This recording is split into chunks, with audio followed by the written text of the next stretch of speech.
Welcome to the Cybersecurity Competition Federation show. I'm Dan Manson. I teach computer information systems at Cal Poly Pomona and serve as principal investigator for a National Science Foundation grant to help form an umbrella organization over cybersecurity competitions. The Cybersecurity Competition Federation can support the development of skill at a large scale by bringing cybersecurity competitions under an umbrella organization, which will help players of all ages and skill levels identify a point of entry into a continuum of cybersecurity competition experiences. With a focus on communication and promotion, the CCF maintains the autonomy of competition creators, supports their business models, and does not interfere with their sponsorship or funding sources. This week, we step back from covering specific competitions to profile an individual who is focused on community involvement in hands-on cybersecurity learning experiences. Brian Wilhide is the creator of Forgotten Security's CTF Wiki, a place to find CTF events and supporting resources. Since 2011, Brian has been president of Unallocated Space, a technology community center right next to BWI Airport with the model of teach, learn, build, and a goal to teach and share knowledge. Brian hosts a variety of events such as InfoSec Challenge Night, Basic Packet Analysis Workshop, Unallo CTF, and MiniCon. These events are almost always free and the group is nonprofit. I sat down with Brian a few weeks ago and asked him about the role of hackerspaces and the surrounding communities, and his perspective on the skills learned in different competitions. So Unallocated Space, where we're actually at right now, is a hackerspace that's been here about 4.5 years.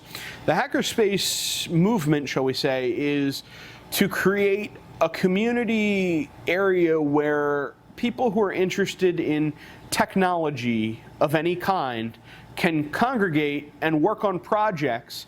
Now, you don't necessarily have room in your garage to go have a CNC machine or build a server rack up for a challenge or, do those types of exercises. Well, you bring together a group community, and through, contribution from the community, you can build up that opportunity. If we look at CTF and CCDC/Cyber Patriot, are they two separate sports, or are they two variations of the same sport? There's definitely different goals and different skill sets represented. For example, within CCDC, you have defensive skills, you have some forensic skills, you have some networking skills, you have some analysis skills, you have some documentation skills, some speaking skills, and critical thinking with some of the challenges, whereas CTF covers pretty much any skill set you can think of. I actually heard 1 or 2 policy CTFs where it was a challenge to develop policies, which is kind of a unique concept, and it really shows how much the skill sets represented by these CTFs, by these challenges, are expanding out into different areas. And I think that's a trend that's going to continue even further as time goes on. One more question on the community. Mm-hmm. What's missing in the community today that you would really like to see? So one of the things that I tried to do with the CTF Wiki, and it hasn't fully taken the form I had hoped, was to get the community's involvement.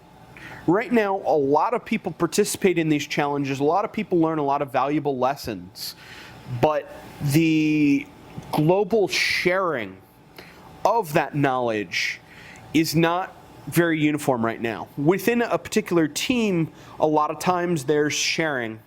Even at the college level, it's somewhat limited. There isn't good documentation, there isn't good knowledge transfer of the skills learned. So I wouldn't say it's spinning its wheels, it's improving, but the rate it's improving in a lot of schools, in a lot of groups, isn't necessarily at the pace I would hope. We are continuing our segment this week called Inside the Game.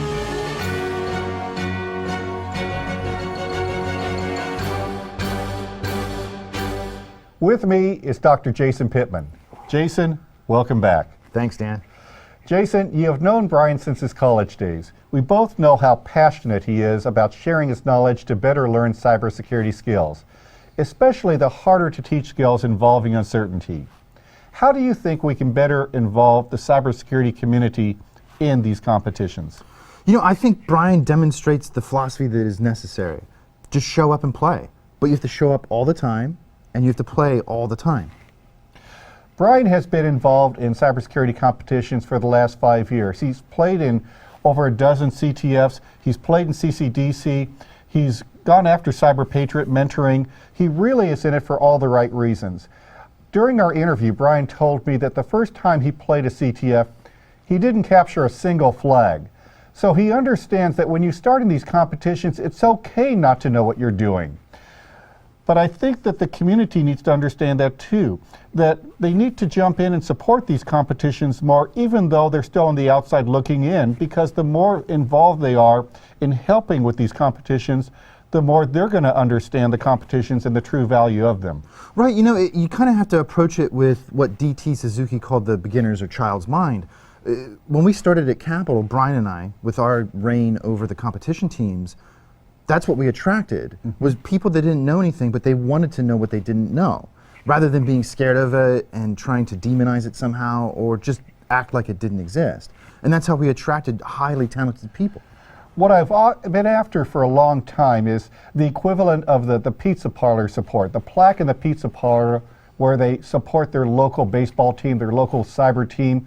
And I really think that we're going to have the equivalent of this for cyber teams. It's just, where is it going to happen? Is it going to be the local ISSA, ISACA, HTCI chapter? Is it going to be the local hackerspace? Is it going to be the local B-sides? But I think all of these have a role to play in cybersecurity competitions. And in fact, I think that is the answer, it's all of it.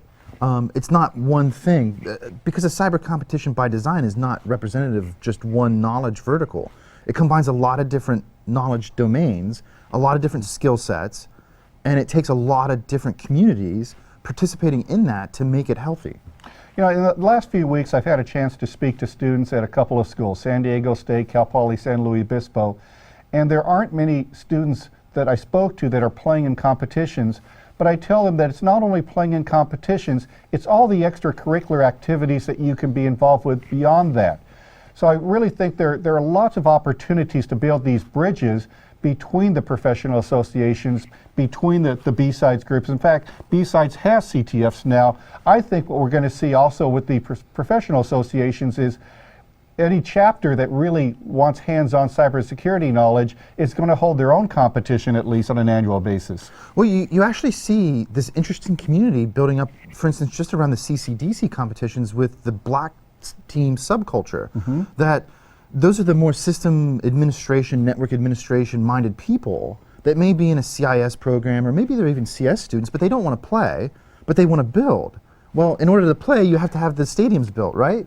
So there's this other pathway that you can use to get involved. And who better to help build these stadiums that those are practicing, those are looking for the up-and-coming talent in this profession. Absolutely. Absolutely, Dan. Thank you, Jason. Thanks, Dan.